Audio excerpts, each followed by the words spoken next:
Татаа авалт хийх заавар. Та өөрийн бүртгэлтэй хаягаараа нэвтрэн home page дээр харагдах fund management хэсэг дээр даран withdrawal-ыг сонгоно. Татаа авалт хийх данснаа сонгоод өөрийн бүртгэлээ даасны дугаараа оруулна.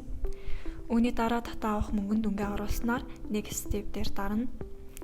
Дараагийн хэсэг рүү шилжихэд таны арилжааны даасны дугаар, татаа авах дүн, хүлээн авах банкны нэр, IBAN-тай дотоодын даасны дугаараа оруулна.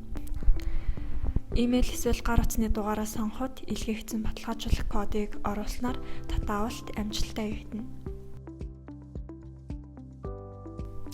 Татаа авалтын үйл явцыг харахыг хүсвэл fund management хэсгийн fund details хэсэг рүү орно.